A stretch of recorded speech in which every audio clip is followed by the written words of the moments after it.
Boston, 1962.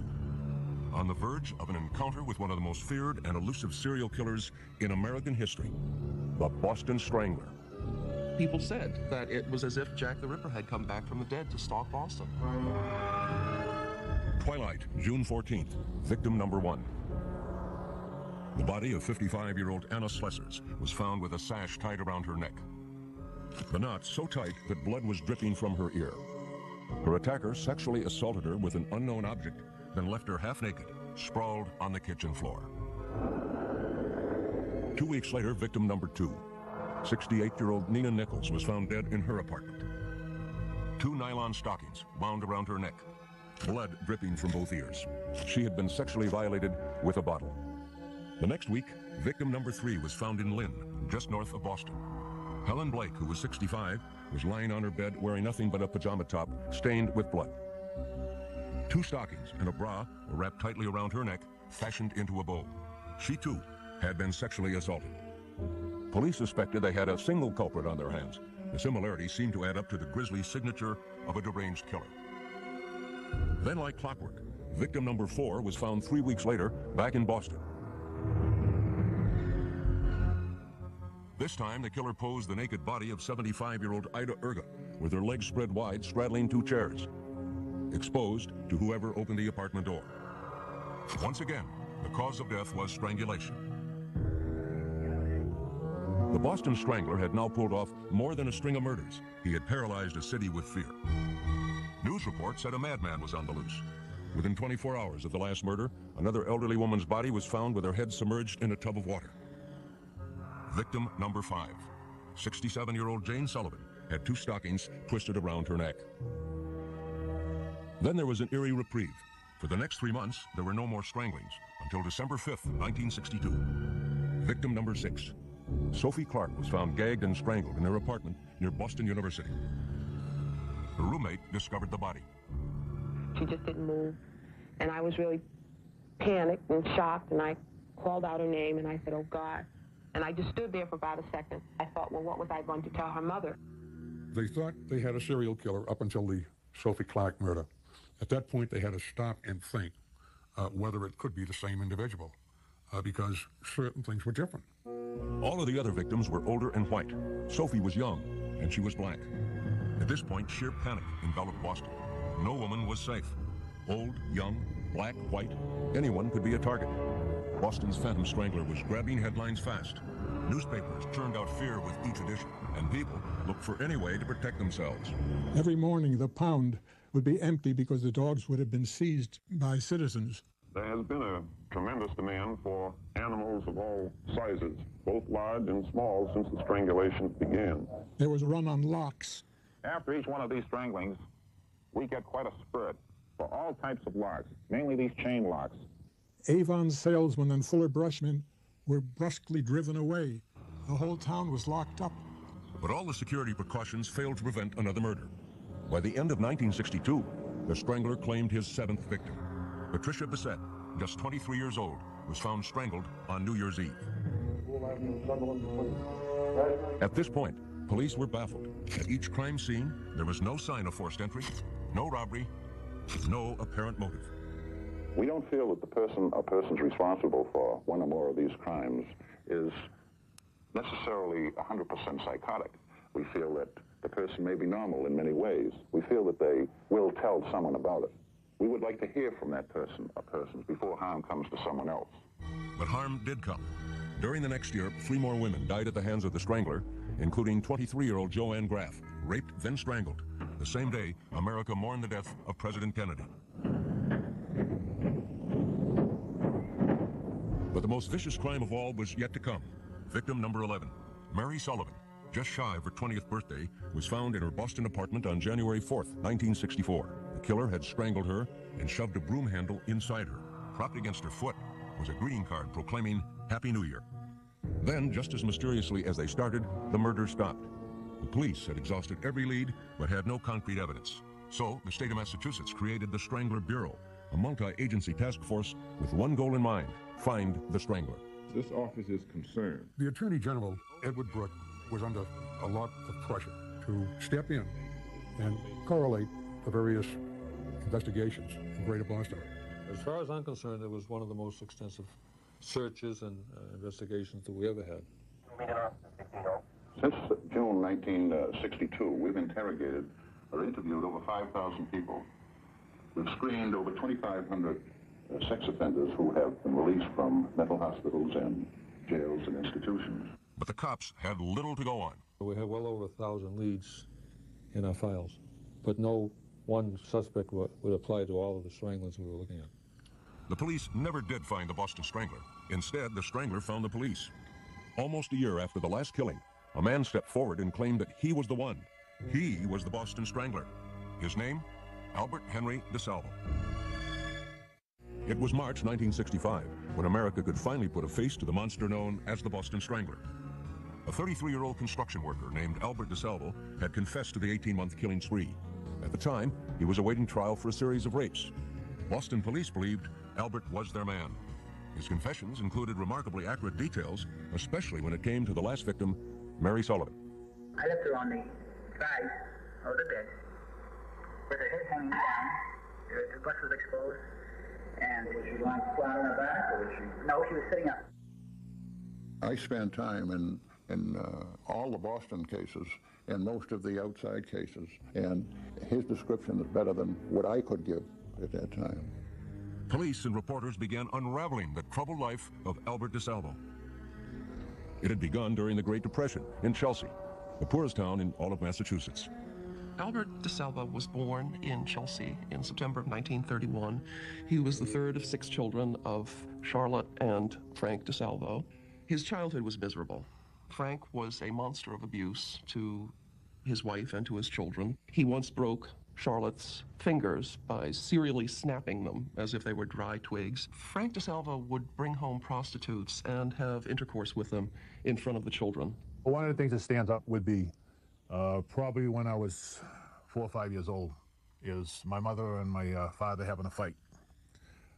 And at some point, my mother got knocked down, and my father had Albert by the neck, picked him literally off the floor, and was just shaking him like a rag doll. Soon after that incident, Charlotte and Frank divorced. The family never saw Frank again. By the time Albert was 12, he was working odd jobs after school.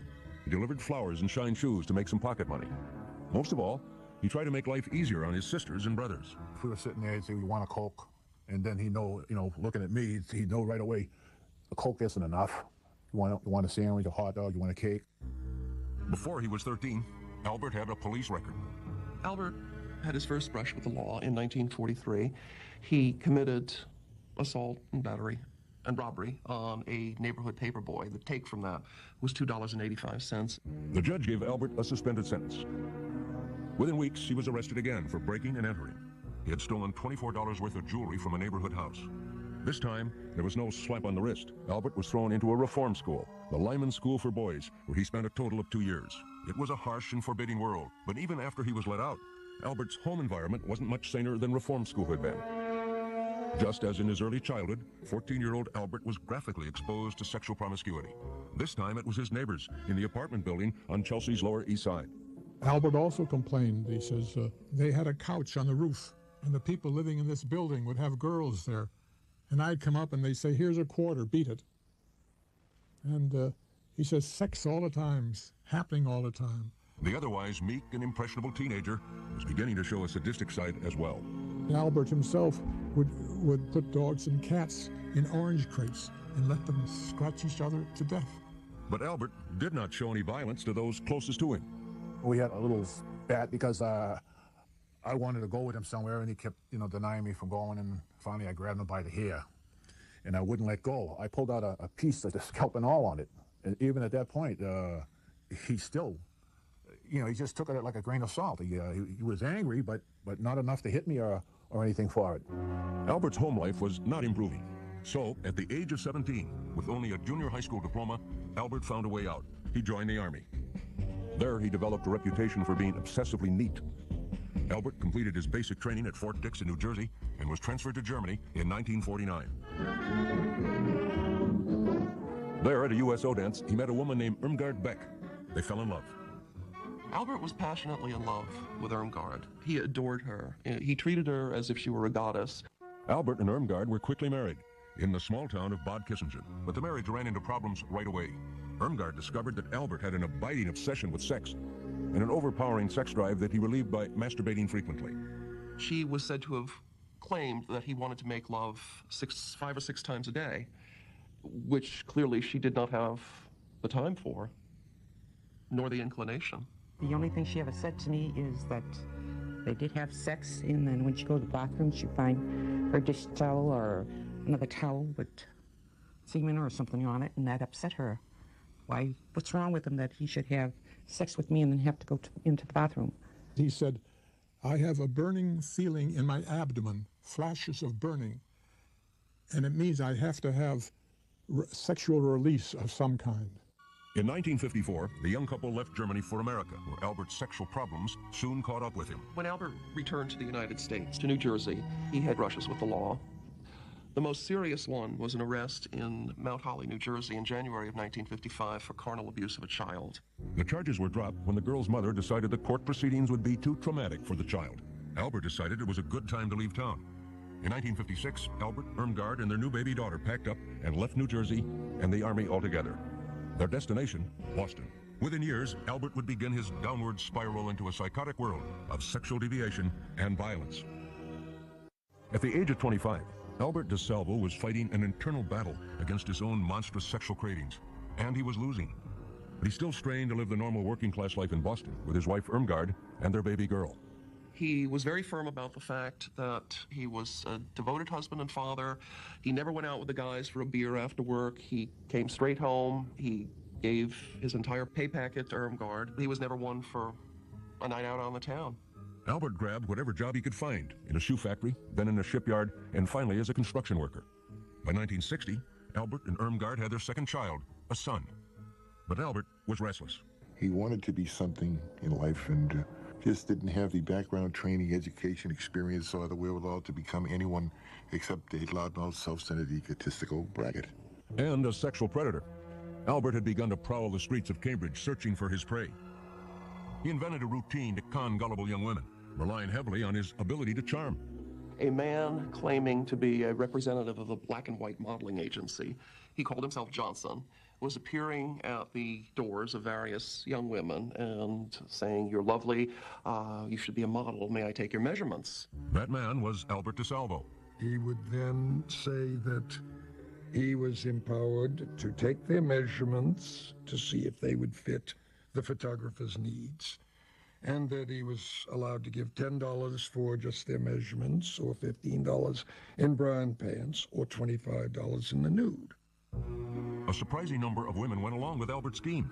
It was not uncommon for Albert to then talk his way into bed with the most trusting of his prey. But some of the women complained to the police. The cops started keeping a watch out for the con artist they called the Measuring Man. Meanwhile, Albert was branching out. He was fast becoming an expert at breaking and entering.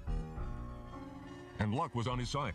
Although he was arrested and charged with burglary several times, he always received a suspended sentence and walked out of court. Until March 17, 1961. That night, Albert was caught while burglarizing a house on Broadway in Cambridge. DeSalvo had every reason to once again expect easy treatment at the hands of the law. But this time, he himself changed the rules. On the way back to the station house, Albert boasted to the police about his many sexual conquests, explaining in detail the unusual scheme he'd cooked up to con women as the Measuring Man. I did the fast line. I said, well, if you give me a measurement now, I'll have them strip right down naked. And I told her, if you really want to make out, I'll come down myself first thing this afternoon. And I'll take care of you. I'll make sure that you get first prize. The police were delighted with Albert's unsolicited confession. They arrested him for the Measuring Man assaults, and they threw the book at him, charging him with breaking and entering, assault and battery, and lewdness. But the judge softened the blow. He dropped the charge of lewdness and allowed DeSalvo to plead guilty only to the burglary and assault charges, an act of leniency that would have serious consequences later. To Albert, it didn't seem lenient at all. For the first time in his life, Albert had to go to prison, the Billerica House of Corrections. His sentence was just 11 months. In April 1962, Albert was once again a free man. It was 2 months later that the first victim of the Boston Strangler, Anna Slessors, was found dead. For the next 18 months, the Stranglers' string of grisly murders terrorized Boston and the whole nation. But the police never suspected Albert DeSalvo. Because the judge had not charged him with sexual offenses for the Measuring Man crimes, Albert's name did not come up when the Strangler Task Force combed the police files for suspects. In fact, DeSalvo might never have been connected to the Boston Stranglers at all if it hadn't been for his insatiable sexual appetite. In May of 1964, 5 months after the last known Boston Strangling, Albert began a series of rapes in Massachusetts. These crimes would earn him yet another nickname, the Green Man. The Green Man scheme was somewhat, well, considerably different from his Measuring Man gig. He got the name Green Man from the fact that he wore a workman's uniform. He would drive somewhere, and the urge would be on him. That's the only way he explained it. And he would park wherever there's a place to park. Then he would go in the building, and he would look at the bells. And if there's a name of a woman, he would simply press the bell. He would say, there's a leak, or the superintendent has sent me around to turn off your water so that we can check out the leak in the basement. And of course there would be no leak, but the woman would admit him to the house. He would then bind her and sexually assault her. I don't think it made any difference to Albert who answered. Some were old, some were young. I think his criteria was that a woman answered when he rang the bell. Sometimes he would apologize to his victims. When he would tie them up, he would spread eagle them on a bed, and then he'd kiss them about the body and then do other things. 4 victims of the Green Man went to the police. And even though DeSalvo was not recorded as a sex offender, one cop with a good memory remembered that as the Measuring Man, Albert had been accused of sex crimes. The police told Albert to come in for questioning. Instead, Albert fled to his brother's house. He says, I'm going to be arrested. I says, well, what? What did you do? And he says, I've done some things. I says, what did you do? And he just started to cry. It was then that Albert made a startling confession to his sister-in-law about a break-in gone bad. He says, I did harm to somebody. I says, what are you talking about? He says, I'm responsible for the old woman dying. I said, what old woman? What are you talking about? He says, I broke in a house, he says, and I scared the woman. She died of a heart attack. The woman Albert was referring to was 85-year-old Mary Mullen. She had indeed been found dead of a heart attack in her home, but there had been no evidence of foul play, and Mullen's death was never considered a homicide. Now, Albert brought his brother Richard and Richard's family home with him. When they arrived at Albert's house, the police were already there, waiting. Something's going down. I says, you know, how come everybody's all of a sudden look at your car? So he says, well, I think this is it. I think they're going to arrest me. Then he started picking up speed. He ended up driving on the wrong side of the street, half on the street, half on the sidewalk. He was hitting no parking signs, stuff like that there. My husband says, you know, you can't do this. Cops are everywhere. So that's when he pulled over. He says, you stay here, and he got out and he started running. The chase continued on foot, but Albert's politeness kicked in. When one of the cops dropped his gun, Albert stopped running, found it, and handed it back to the officer. The cop showed his appreciation by cuffing him. When questioned by police, Albert confessed to several of the Green Man rapes. The judge in the case found the confessions disturbing enough that he sent Albert to a mental hospital for observation. There, Albert would meet another mental patient named George Nasser. As usual, Albert could not help bragging about his exploits. He was constantly talking about what his crimes were. While talking to George Nasser, Albert would confess for the first time that he was the Boston Strangler. Albert DeSalvo began the fall of 1964 at the Bridgewater State Hospital for the criminally insane. He had been arrested for a series of rapes in Cambridge called the Green Man crimes. The judge had sent him to the hospital to determine if Albert was competent to stand trial. As far as the psychiatrists were concerned, he was. I diagnosed Albert as a sociopath. A major characteristic was he was manipulative, not above committing crimes to get what he wanted. But there were also aspects, he was terribly insecure. He wanted to be the most important person in the world. Declared competent, Albert was sent back to jail, but not for long. In jail, Albert announced he was having visions of his wife appearing and berating him for his crimes. So the judge promptly sent Albert back to the mental hospital. This time, the psychiatrist decided to label him incompetent. Then suddenly, Albert started talking like he never had before. He bragged so much nobody believed him. As a matter of fact, he was found out only because he bragged to his cellmate, George Nasser. He was very bright. Nasser, who was in the mental hospital awaiting trial for murder, became Albert's confidant. He just wanted to know, what could a person do to help himself and his family if he had a series of terrible crimes to confess to and didn't want to be simply buried in the system, but wanted treatment for his crimes and wanted help for his family. According to Nasser, the terrible crimes Albert was hinting at were the Boston Stranglings.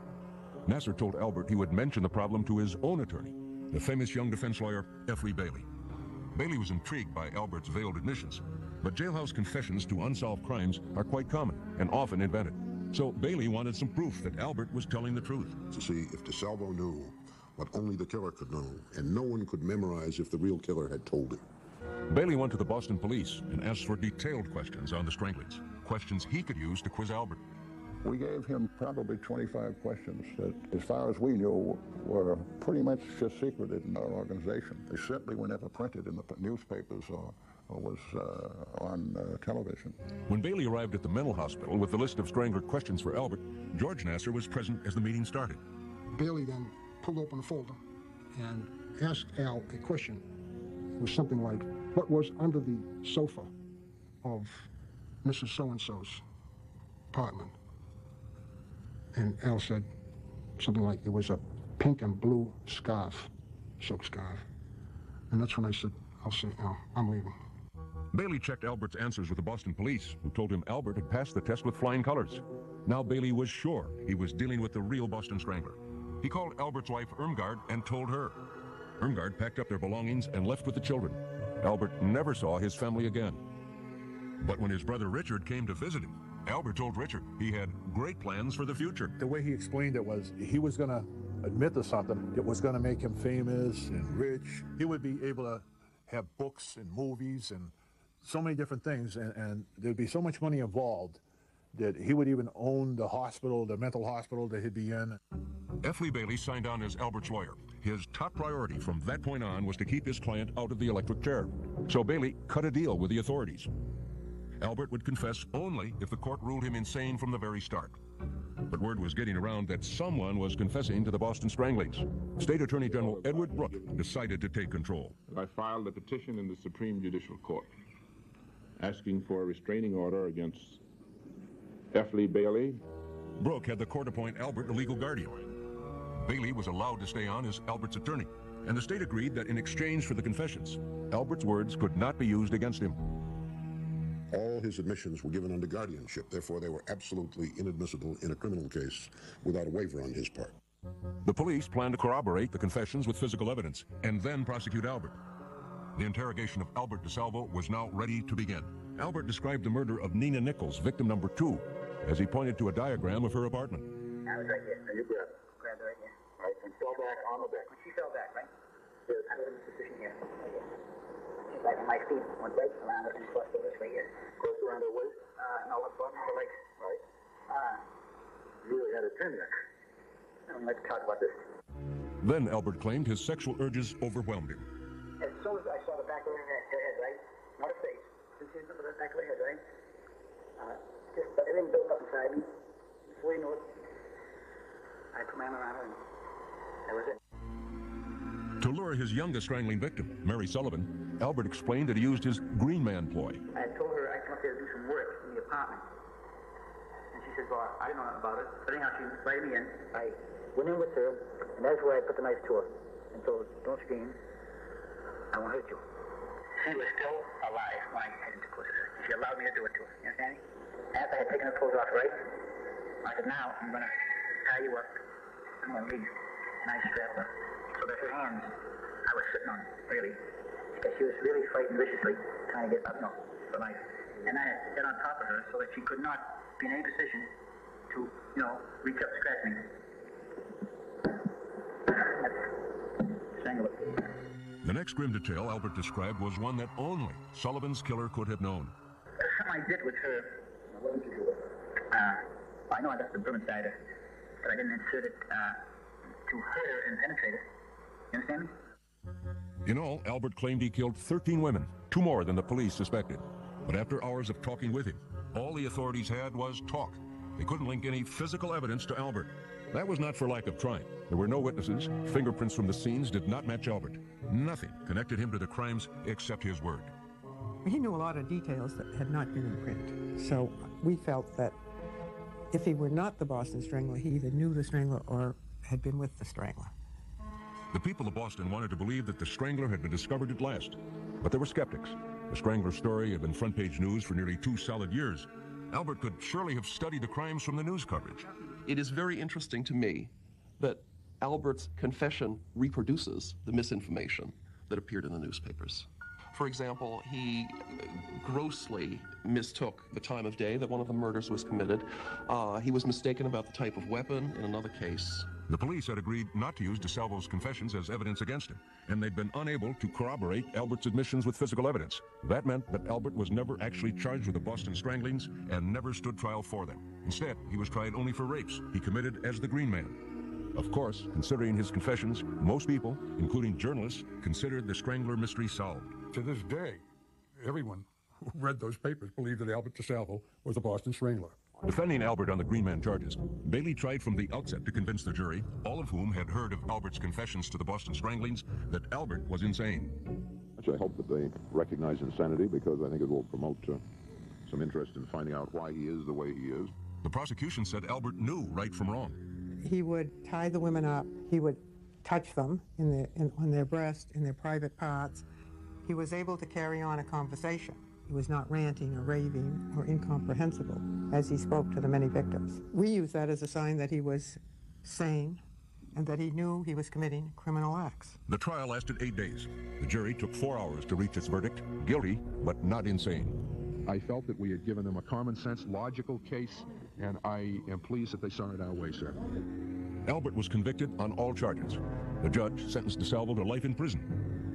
Albert DeSalvo had never been formally charged with killing any of the victims of the Boston Strangler.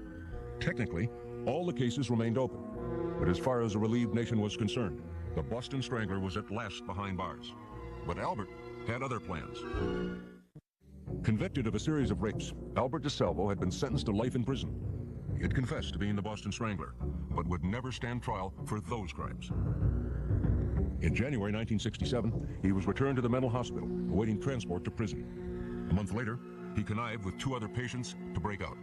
Insofar as we know, one of them, at least, must have had either a key or some type of metal artifact, whereby he was able to put his arm out of what is known as the peephole in the door. The 3 escapees jumped down an elevator shaft under construction and scaled a brick wall. In Boston, they split up. Midnight, February 23rd, 1967. Albert DeSalvo was on the loose. Once again, fear gripped Boston. It was a repetition of what they had gone through when he was running around loose killing people. Believe me when I tell you, the population of Greater Boston is 2 million. Let's say 1 million were women. 1 million women were in panic in Greater Boston at that time. One newspaper offered a $5,000 reward for Albert's capture. DeSalvo's lawyer, F. Lee Bailey, said he would double that amount if Albert was captured unharmed. Police, heavily armed and carrying tear gas guns, combed the state. The hysteria was incredible. It was front-page headlines in all of the newspapers. Newspaper articles appeared warning women what to do and what not to do. Albert, meanwhile, decided to pay a visit to his younger brother. I was kind of happy to hear his voice calling me from downstairs, rang the bell and says, "Hey, it's your brother Al down here," but surprised at the same time because, you know, even though I knew at some point he would escape, I just didn't know when. Richard agreed to help Albert. He gave him civilian clothes and a gun. Now, armed and dangerous, Albert made it out of Boston and headed north to the city of Lynn, where police were on the alert. The captain grabbed me and he says, "We have information that DeSalvo's in Lynn." And it's all wonderful. That's all we need today. It was 36 hours after Albert had escaped. After walking around undetected for a few hours, dressed in an old Navy uniform he had found, Albert stopped at a shoe store and asked to use the phone. He said he needed, quote, to call F. Lee. And as soon as he said that, we all turned and realized that that was DeSalvo. And while he was calling Bailey, we called the Lynn police and told him he's here. While we were waiting for the police, I don't know why, but I asked him, "Did you strangle all those 13 women?" And he responded, I think I got the words exactly as he responded, "I honestly don't know. I know I did some of them." Within minutes, the police converged on the shoe store. We dashed into Simon's. He was standing in the rear of the store. I recognized him from the picture. And I asked him his name. He said it was DeSalvo, and I put the cuffs on him. Did he give you a hard time? No, he didn't. Did he say anything to you? He said he was DeSalvo. As the different police agencies fought over the privilege of returning Albert to jail, DeSalvo was paraded before the swarm of reporters. There would do no harm to nobody. My only purpose for leaving. Okay, let's go, Albert. You got a promise? I did. I didn't bother nobody. After the fact, Albert DeSalvo insisted that his escape was meant to protest his being sentenced to a prison instead of a mental institution. Albert has had a single-minded and often articulated desire ever since he got into place, and he initially retained me for the purpose of getting him to an institution where there were doctors. It was that simple. After his capture, Albert was promptly shipped to the place he had tried desperately to avoid, Massachusetts' toughest penitentiary, Walpole. There, he was reunited with George Nasser, who was serving a life term for murder. The two hatched a deal they hoped would bring them money and fame. My agreement with Al was simply this. If you promise me that you will confess to the crimes, not lie, confess to the crimes that you say you committed, and you will follow through with the program of psychiatric treatment and of assisting your family and of publishing a book concerning your crimes and concerning your treatment, I'll help you. It's a contract. Nasser began helping DeSalvo draft his book, and he rarely left Albert's side. Nasser was always there. And even though we asked him a couple times, what does he have to be here? I mean, this is family, you know? He says, well, he's only going to rise. He says, he's sitting there doing nothing. Albert decided to cash in on his infamy with a sideline business. In the prison crafts room, he began assembling women's jewelry. His specialty was chokers. But Albert also had serious problems to face. He was a walking target for the other inmates. And they were all going to get him, you know. Could have been my sister, could have been my mother, could have been this. They all want to be heroes. I can get the Boston Strangler and I go up another couple of notches. They would affect the vengeance that the society felt was his due. They were saying, hey, you killed 13 women, some of whom were mothers, and you're going around bragging about it and finding that funny and talking about making chokers for women and laughing and giggling about this. It wasn't long before prison life took its toll on Albert.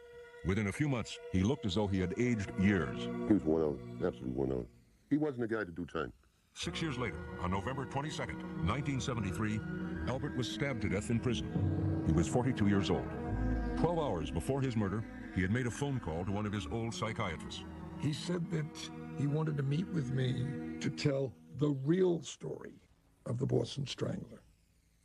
We were going to meet him at 9 a.m. Monday morning. He was killed at 2 a.m. that morning. My belief was that he was going to say how he got into this here, that he wasn't the Boston Strangler, who put him up to it, and name names. That was one theory. There were others. Albert was selling speed in the prison, and he was selling it at less than the syndicate price, and he'd been warned, don't do that. And Albert didn't take orders from anybody, and this time they killed him.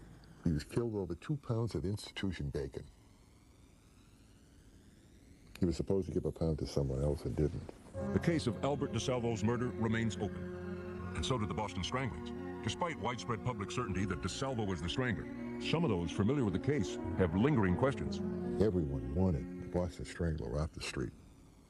And if someone wanted to confess to it at that time and could give any reasons why he was, I think we were willing to accept it. He wanted to be world renowned. And of course, if you confess to the worst serial murder since Jack the Ripper, you're going to be famous, infamous. Another reason that he had was that someone convinced him that if he confessed to being the Boston Strangler, he could make a lot of money. As far as the investigators are concerned, there is no mystery. Albert DeSalvo was the Boston Strangler. I've been asked many, many times over the years if I really thought that Albert DeSalvo was the Strangler. And I was positive 30 years ago, and I'm positive now. Albert DeSalvo never published the book that he thought would make him a rich man. But shortly before his death, he did write a poem and gave it to his lawyer, Tom Troy. Here's a story, The Strangler, yet untold. The man who claims he strangled 13 women, young and old. He struck within the light of day, leaving not one clue astray.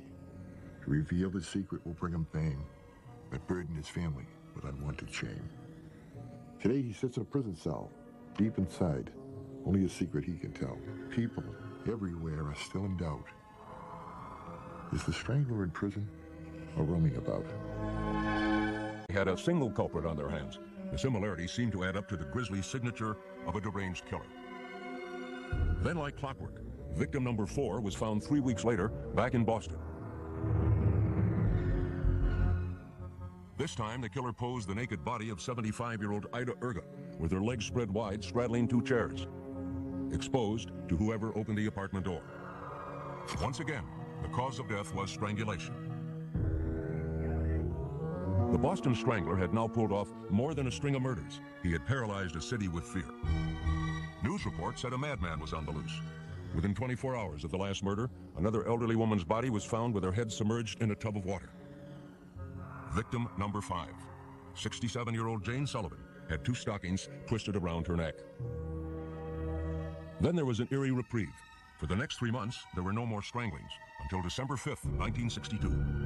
Victim number 6. Sophie Clark was found gagged and strangled in her apartment near Boston University. Her roommate discovered the body. She just didn't move, and I was really panicked and shocked, and I called out her name, and I said, "Oh, God."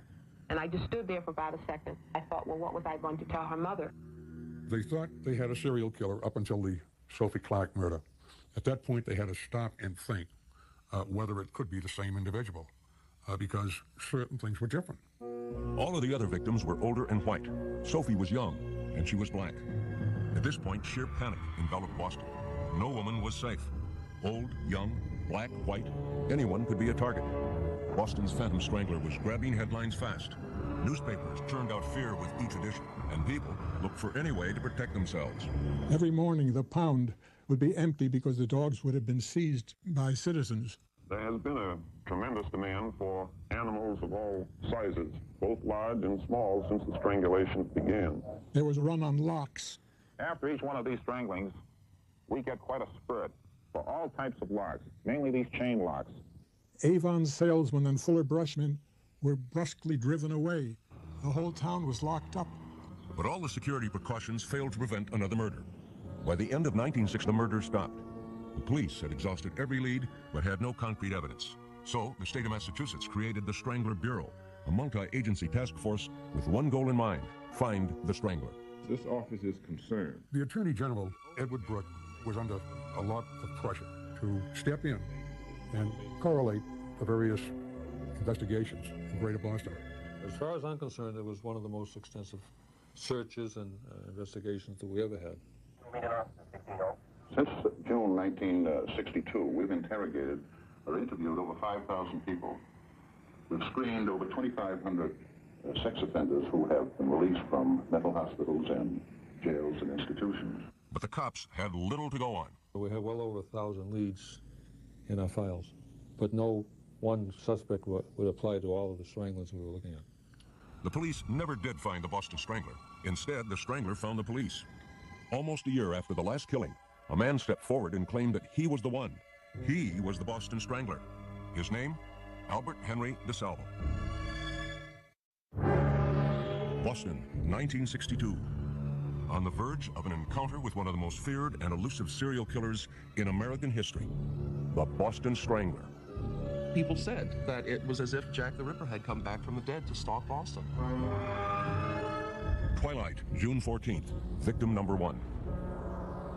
The body of 55-year-old Anna Slessers was found with a sash tied around her neck. The knot so tight that blood was dripping from her ear. Her attacker sexually assaulted her with an unknown object, then left her half naked, sprawled on the kitchen floor. 2 weeks later, victim number 2. 68-year-old Nina Nichols was found dead in her apartment. 2 nylon stockings bound around her neck. Blood dripping from both ears. She had been sexually violated with a bottle. The next week, victim number 3 was found in Lynn, just north of Boston. Helen Blake, who was 65, was lying on her bed wearing nothing but a pajama top stained with blood. 2 stockings and a bra were wrapped tightly around her neck, fashioned into a bow. She, too, had been sexually assaulted. Police suspected that she, too, the Strangler claimed his 7th victim. Patricia Bissett, just 23 years old, was found strangled on New Year's Eve. At this point, police were baffled. At each crime scene, there was no sign of forced entry, no robbery, no apparent motive.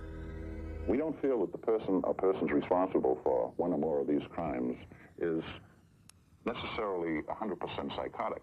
We feel that the person may be normal in many ways. We feel that they will tell someone about it.